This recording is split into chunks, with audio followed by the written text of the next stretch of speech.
Warahmatullahi wabarakatuh. Nama saya Asri Wulan Saketi dari kelas 12 IPS 2. Saya di sini ingin mempresentasikan hasil dari PowerPoint saya tentang beriman kepada kode dan kodar. Kode dan kodar berarti meyakini bahwa segala sesuatu nasib baik dan buruk yang menimpa manusia sudah diatur dengan batasan-batasan tertentu. Umat muslim mengenal kode dan kodar sebagai salah satu rukun iman dalam Islam. Sebagaimana manusia diperintahkan untuk beriman kepadanya, maka mengimani kode dan kodar merupakan bentuk rukun iman yang wajib diimani. Mengimani kode dan kodar berarti meyakini bahwa segala sesuatu nasib baik dan buruk yang menimpa manusia sudah diatur dengan batasan-batasan tertentu. Umat manusia tidak dapat mengetahui kode dan kodar sebelum peristiwa kode dan kodar itu terjadi. Berikut akan diberikan penjelasan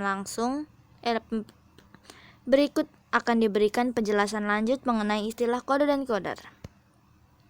Kode dan kodar merupakan suatu istilah yang saling berkaitan terhadap kehidupan umat manusia. Namun, kode dan kodar mempunyai pengertian yang berbeda. Kode dan kodar sering terkenal sebagai ungkapan lain dari kata takdir. Takdir merupakan sesuatu yang berkaitan dengan kehidupan itu sendiri. Hukum dari takdir bersinggungan dengan sebab dan akibat yang saling mempengaruhi terhadap hasil takdir. Kode secara bahasa bermakna ketetapan, keputusan, atau pelaksanaan.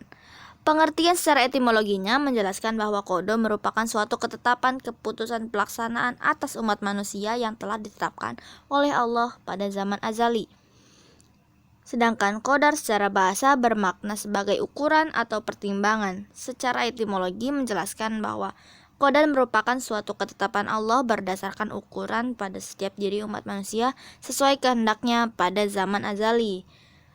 Makna secara luas dari kodar yaitu bahwa kodar merupakan gambaran kepastian mengenai hukum Allah. Dengan kata lain, maksud kalimat di atas adalah perbedaan kode dan kodar terletak pada ketetapan Allah pada zaman azali, dengan kode adalah ketetapan kelak kita akan menjadi apa, sedangkan kodar adalah realisasi Allah atas kode terhadap diri kita sesuai kehendaknya.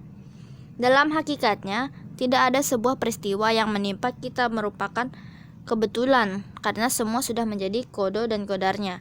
Keterangan mengenai kode dan kodar tersebut dijelaskan dalam firman Allah berikut. Perumpamaan perbedaan kode dan kodar dijelaskan dalam salah satu kitab Kasyifatus saja oleh Syekh Imam Nawawi Banten berikut, yang artinya kehendak Allah yang berkaitan pada azali. Misalnya, kau kelak menjadi orang alim atau berpengetahuan adalah kode, sementara penciptaan ilmu di dalam dirimu setelah wujudmu hadir di dunia sesuai dengan kehendaknya pada azali adalah kodar.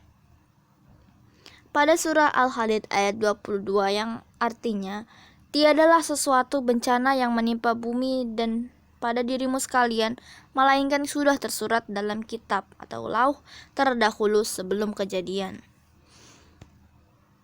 Pada surat Ar-Rod ayat 8 yang artinya, dan segala sesuatu bagi Tuhanmu telah ada hinggaannya atau jangkauannya.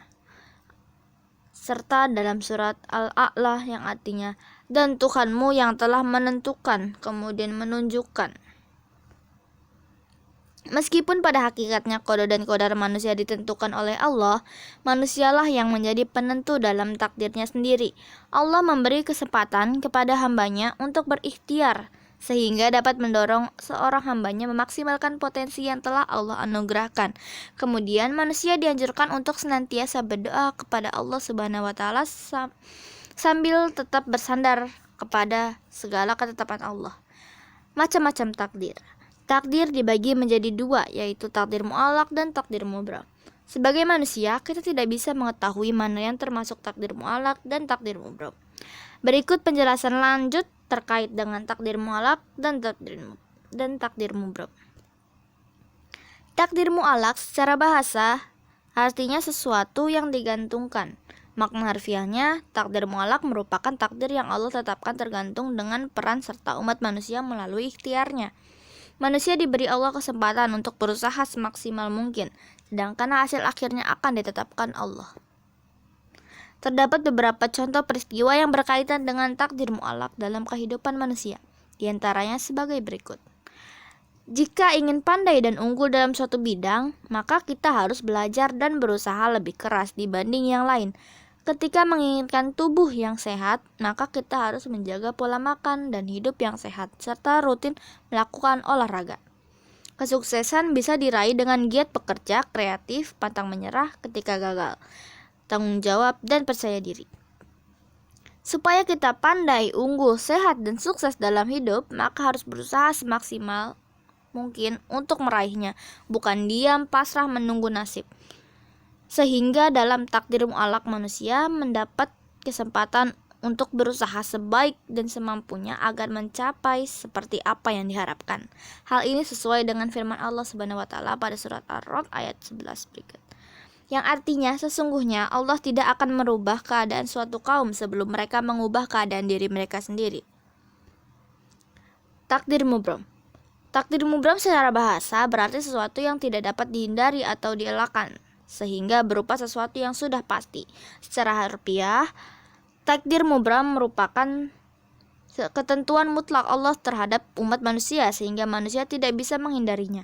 Namun sebagai hamba manusia boleh berusaha berikhtiar dan bermohon diringankan yang menjadi ketentuan mutlak Allah dalam takdir mubrom. Berikut beberapa peristiwa sebagai wujud takdir mubrom pada umat manusia. Kematian. Takdir ini merupakan takdir mutlak yang hanya Allah yang mengetahuinya. Manusia tidak dapat menghindar dari peristiwa kematian. Oleh karena itu, manusia dianjurkan untuk senantiasa berikhtiar dan berdoa agar dianugerahi amal soleh dan husnul khotimah ketika meninggal. Musibah, kecelakaan. Bukan suatu kebetulan jika terjadi kecelakaan di sekitar kita. Allah telah mengatur hal ini. Hal seperti demikian dapat kita cegah dengan melakukan amal kebajikan, semisalnya bersedekah. Hal ini karena salah satu hikmah bersedekah adalah dihindarkan dari musibah. Demikian penjelasan mengenai qada dan qadar dan perbedaan juga beberapa contoh dari peristiwa qada dan qadar dalam kehidupan sehari-hari. Semoga bermanfaat. Wassalamualaikum warahmatullahi wabarakatuh.